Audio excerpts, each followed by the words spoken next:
بسم الله الرحمن الرحيم. الحمد لله الذي أنزل على عبده الكتاب ولم يجعل له عوجا قيما لينذر بأسا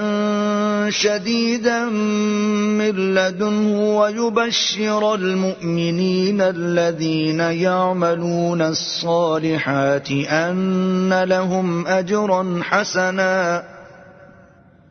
ماكثين فيه أبدا وينذر الذين قالوا اتخذ الله ولدا ما لهم به من علم ولا لآبائهم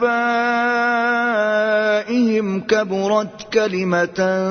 تخرج من أفواههم إن يقولون إلا كذبا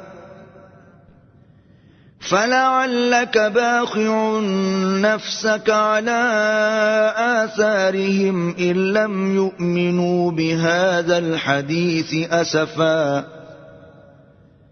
إنا جعلنا ما على الأرض زينة لها لنبلوهم أيهم أحسن عملا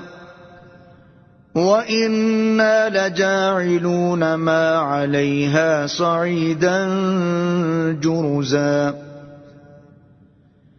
أم حسبت أن أصحاب الكهف والرقيم كانوا من آياتنا عجبا